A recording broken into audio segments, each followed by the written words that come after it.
नमस्कार, मैं प्रिया। आज है 30 जनवरी। खबरों की तरफ बढ़ने से पहले एक नजर सुर्खियों पर। किशोरों के टीकाकरण में देश में बिहार दूसरे स्थान पर। जल्द बनाए जाएंगे सड़कों के लिए मेंटेनेंस पॉलिसी। बिहार में नए पर्यटन स्थलों को जल्द ही किया जाएगा विकसित।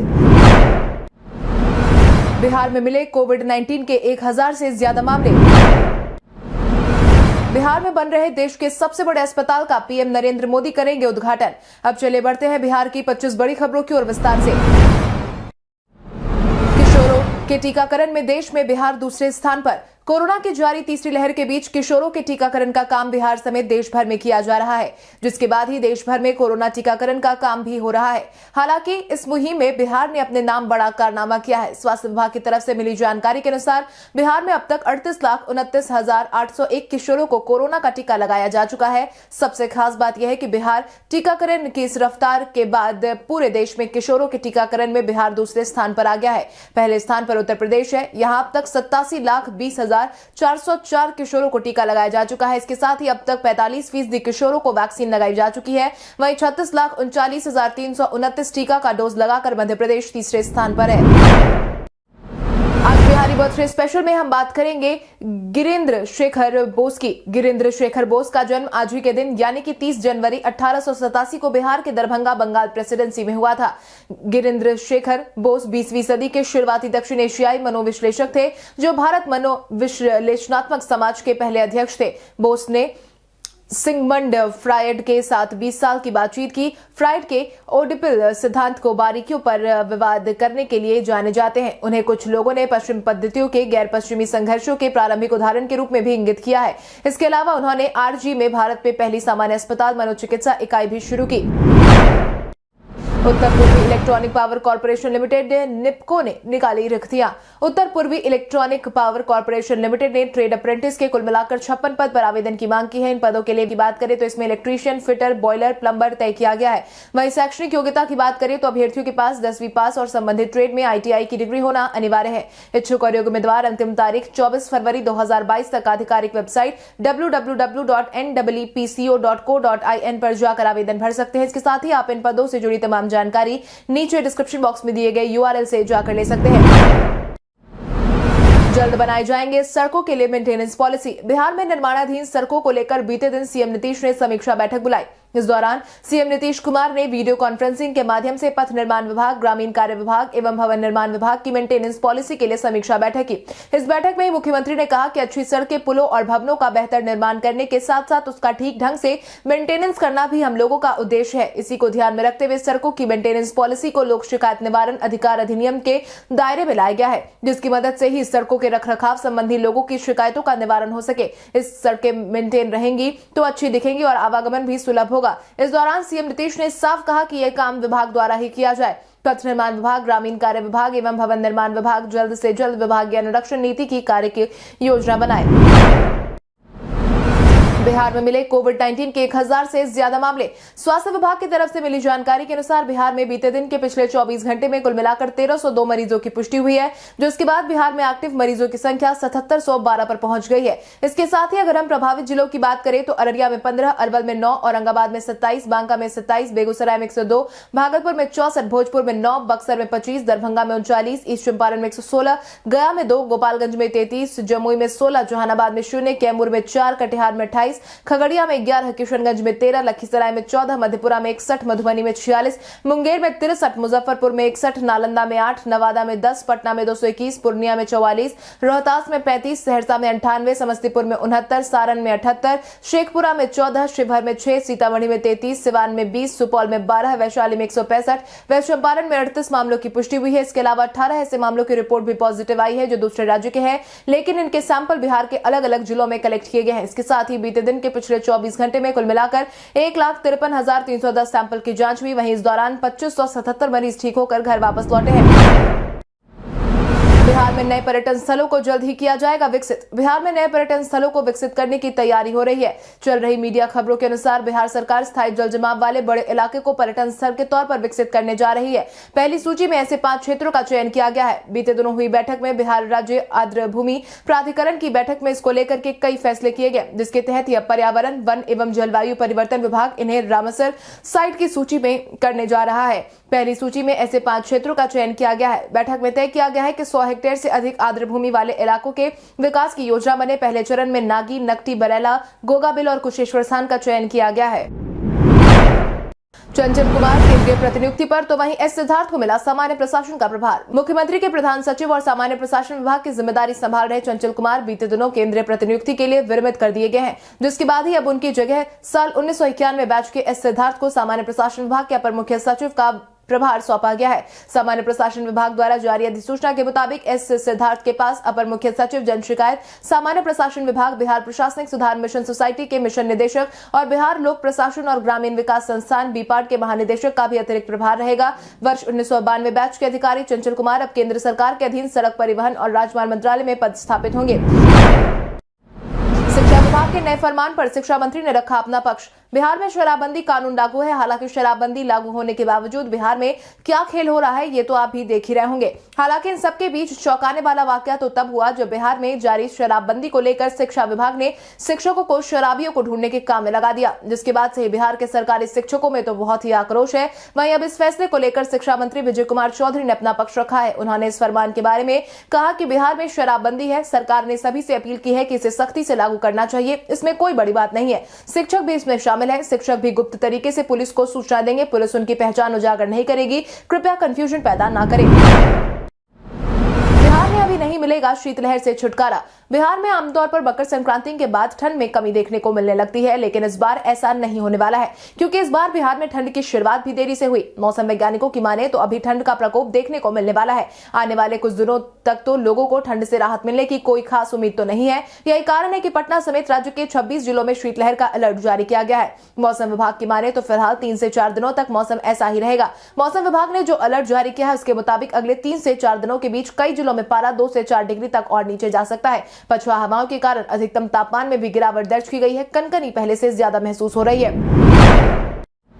शिक्षक नियोजन में छठे चरण के बचे अभ्यर्थियों को मिलेगा एक और मौका। बिहार में कोरोना के जारी माहौल के बीच छठे चरण के शिक्षक नियोजन का काम हो रहा है। इसके खत्म होते ही 7वें चरण के शिक्षक नियोजन का काम शुरू किया जाएगा। हालांकि इन सबके बीच अब शिक्षक नियोजन के छठे चरण के अभ्यर्थियों को एक और मौका मिलने वाला है। खबरों की माने तो बिहार शिक्षा विभाग ने सभी जिलों से ऐसी नियोजन इकाइयों की सूची मांगी है जहां फर्स्ट राउंड से लेकर 3rd राउंड तक किसी वजह से काउंसलिंग नहीं हो पाई या काउंसलिंग रद्द हो गई। जानकारी के मुताबिक 7वें चरण से पहले शिक्षा विभाग बचे हुए अभ्यर्थियों को एक और मौका देने वाला है। मिली जानकारी के अनुसार छठे चरण के शिक्षक नियोजन के तहत 1st और 2nd राउंड की काउंसलिंग में 38,000 अभ्यर्थियों का चयन हुआ है और 3rd राउंड की काउंसलिंग में एक अनुमान के मुताबिक करीब 5,000 अभ्यर्थियों का चयन होने की संभावना है। छठे चरण में 90,762 पदों के विरुद्ध महज करीब 45,000 से भी कम अभ्यर्थियों का चयन अब तक हो पाया है।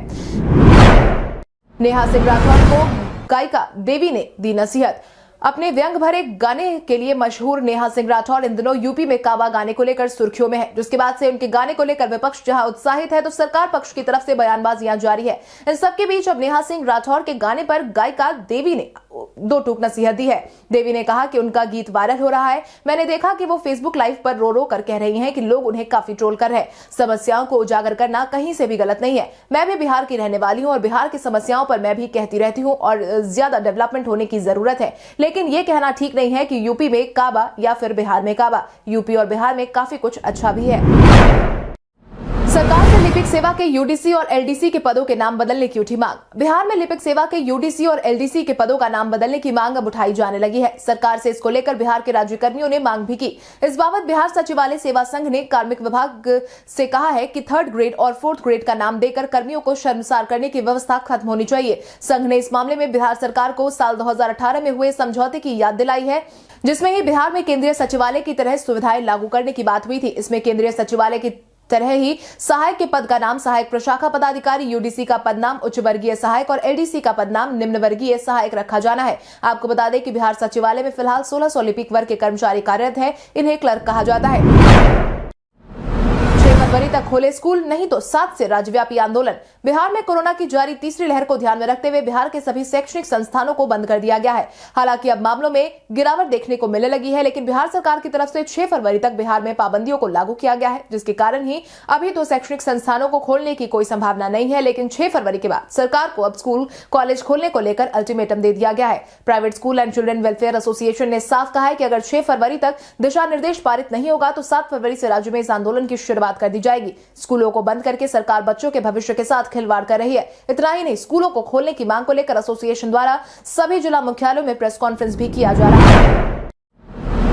एमएलसी चुनाव के लिए भाजपा और जदयू में बनी सहमति। बिहार में भले ही विधान परिषद के चुनाव को लेकर कोई आधिकारिक तारीख जारी नहीं की गई हो, लेकिन चुनावी दलों ने अपनी अपनी तैयारियों को जरूर तेज कर दिया है। इसी कड़ी में अब एनडीए में भी सीटों को लेकर जारी विरोध थम गया है, जिसके तहत ही बीते दिन एमएलसी चुनाव को लेकर के भाजपा और जदयू में सीटों का बंटवारा हो गया। बिहार विधान परिषद की 24 सीटों पर होने वाले चुनाव में भाजपा 13 सीटों और जदयू ने 11 पर चुनाव लड़ने का ऐलान किया है। भाजपा अपनी 13 सीटों में से एक केंद्रीय मंत्री पशुपति पारस वाली लोजपा को देगी। दोनों दलों के नेताओं ने संयुक्त प्रेस कॉन्फ्रेंस कर घोषणा की है। इस दौरान मीडिया को बिहार भाजपा के प्रभारी भूपेंद्र यादव, प्रदेश अध्यक्ष संजू जायसवाल, जदयू की तरफ से शिक्षा मंत्री विजय चौधरी ने संबोधित किया, जिसके बाद ही केंद्रीय मंत्री भूपेंद्र यादव ने कहा कि हम एक मिशन पर चल रहे हैं और बिहार विकास के पथ पर अग्रसर है।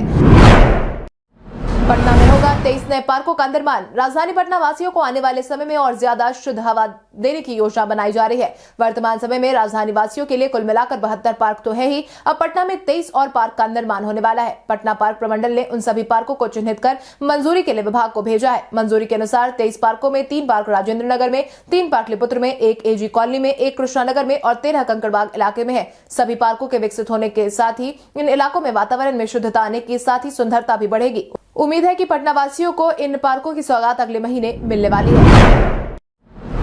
कई ट्रेनों के परिचालन में हुआ बदलाव। यात्रीगण कृपया ध्यान दें, धनबाद गोमो रेलखंड के नीचितपुर और तेलू मारी स्टेशन के बीच रोड अंडरब्रिज का निर्माण होने से आने वाले दिनों में कई ट्रेनों का परिचालन प्रभावित होने वाला है, क्योंकि इस रोड अंडरब्रिज के बनने के कारण 30 जनवरी, 10 फरवरी और 22 फरवरी को सुबह 8:30 बजे से शाम 5:30 बजे तक और 9 घंटे के लिए ट्रैफिक और पावर ब्लॉक किया जाएगा। यही कारण है कि ट्रेनों के परिचालन में बदलाव किया गया है, जिसके परिणाम स्वरूप ही गाड़ी संख्या 03545, 03546 Asansol Gaya Asansol MEMU passenger special, 03553, 03554 Asansol Varanasi Asansol MEMU passenger special और 03503 और 03504 Bardhaman Hatia Bardhaman MEMU passenger special को 30 जनवरी 2022 से 10 फरवरी और 22 फरवरी को निस्तारीकरण कर दिया गया है। इसके साथ ही कई अन्य ट्रेनों को नियंत्रित या पुनर्निर्धारित करके चलाया जाएगा।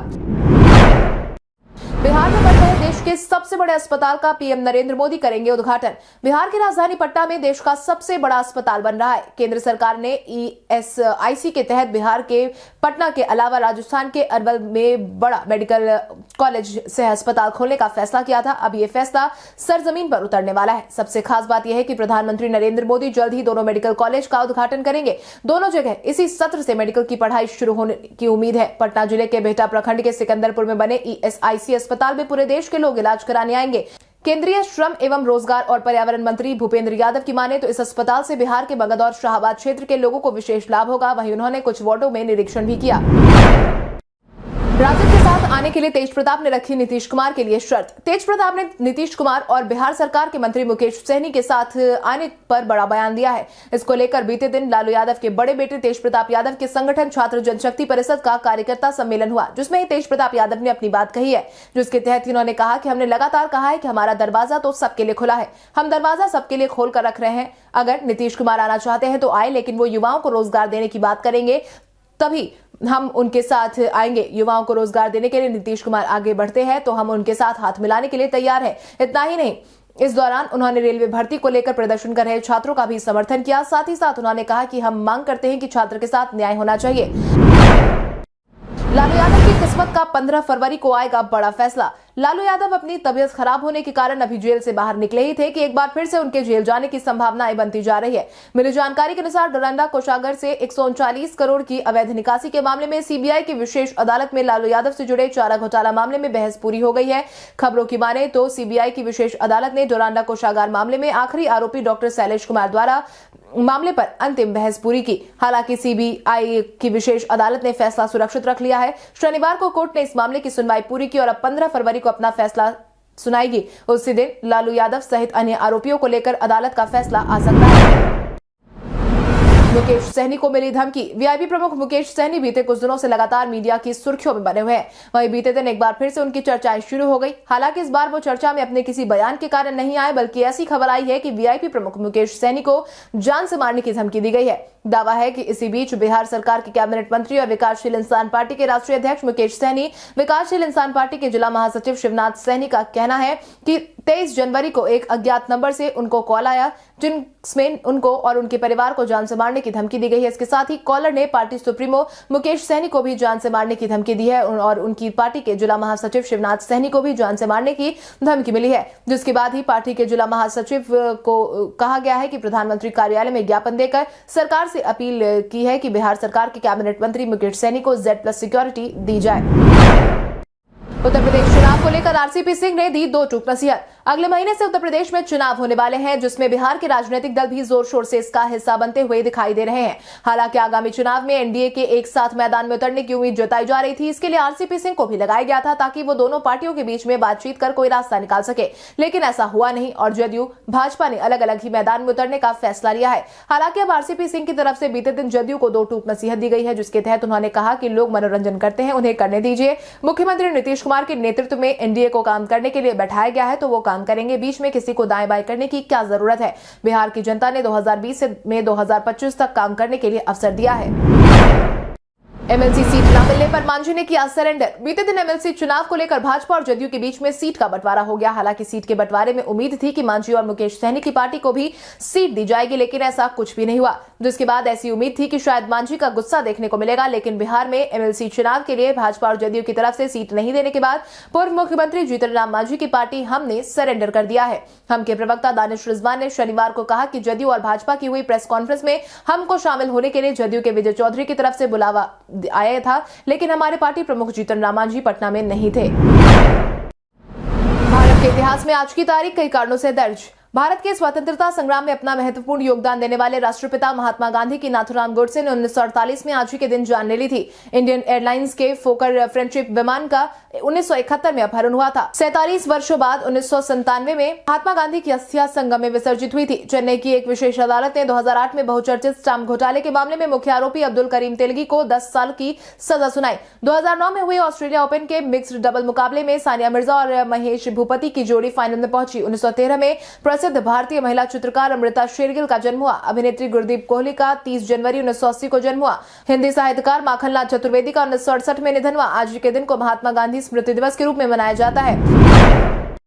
टीम इंडिया का 2022 का शेड्यूल है पावर पैक्ड। साल 2022 की शुरुआत हो चुकी है और इस नए साल का पहला महीना भी समाप्त होने को है। ऐसे में जान लीजिए कि भारत की क्रिकेट टीम का शेड्यूल इस साल कैसा रहने वाला है। भारतीय टीम किस किस देश के खिलाफ मुकाबले खेलेगी और किस किस टूर्नामेंट में कौन कौन से महीने में उतरेगी। एक तरह से देखा जाए तो टीम इंडिया का 2022 का शेड्यूल काफी पावर पैक्ड है, जिसमें 2 मल्टीनेशनल टूर्नामेंट खेले जाने हैं। शेड्यूल को देखें तो फरवरी से लेकर दिसंबर तक ऐसा कोई महीना नहीं जाएगा जब भारतीय क्रिकेट मैदान पर नहीं उतरेंगे। यहाँ तक कि 2 महीने तक तो वो हर दिन क्रिकेट आईपीएल के रूप में देखे जा सकेगी। पावर पैक्ड शेड्यूल इसलिए भी है क्योंकि पिछले 2 साल में कोरोना वायरस महामारी के कारण बहुत कम क्रिकेट खेली गई है। मैसेज का स्क्रीनशॉट लिया तो मिल जाएगा अलर्ट। फेसबुक मैसेंजर को हाल ही में कई फीचर्स मिले हैं। मैसेंजर को मिलने वाली सुविधाओं में end to end encryption, screenshot detection, message reaction, typing indicator शामिल है। मैसेंजर के ऑप्ट इन और end to end encrypted chat के लिए फीचर्स को रोल आउट किया गया है। स्क्रीनशॉट डिटेंशन फीचर और मैसेज रिएक्शन फीचर कुछ ऐसा खास फीचर है जिनका व्हाट्सएप यूजर लंबे समय से इंतजार कर रहे थे। हालांकि अब जब फेसबुक ने मैसेंजर के लिए फीचर्स उपलब्ध करा दिए हैं तो जल्द ही व्हाट्सएप पर भी इन्हें पेश किया जाएगा। यानी कि आने वाले समय में अगर आपकी मैसेज का कोई स्क्रीनशॉट लेता है तो इसका आपको अलर्ट मिल जाएगा। कल हमारे द्वारा पूछे गए सवाल का जवाब आप में से बहुत सारे यूजर ने हमें कमेंट करके दिया था, उसके लिए आपको बहुत बहुत धन्यवाद। आप में से जिन यूजर का कमेंट हमें अच्छा लगा है उनके नाम है शंकर मुखिया, प्रिंस राजा, कुंदन कुमार यादव, राजू कुमार पाल, हृदय कुमार, संजय कुमार, जयकृष्ण कुमार, योगेंद्र कुमार, विजय कुमार, विवेका, पंपाल कुमार, रंजीत सिंह, मनीष कुमार, नरेश कुमार। इसके अलावा हमारी टीम को और भी लोगों के जवाब अच्छे लगे हैं, मगर समय के अभाव के कारण हम उनका नाम नहीं ले पाए, लेकिन आप हमारे सवालों का जवाब देते रहे। हम कल आपका नाम लेने की पूरी कोशिश करेंगे। तो चलिए बढ़ते हैं आज के सवाल की। और आज का सवाल कुछ इस प्रकार है, आपके अनुसार बिहार में कोरोना के मौजूदा हालात को देखते हुए सभी शिक्षण संस्थानों को खोल देना चाहिए या नहीं? अपने जवाब हमें कमेंट करके जरूर बताएं। इसके साथ ही आज के लिए बस इतना ही। बिहार की बड़ी खबरों से अपडेटेड रहने के लिए हमारे YouTube चैनल को सब्सक्राइब करें और बेल आइकन दबाना ना भूलें। धन्यवाद।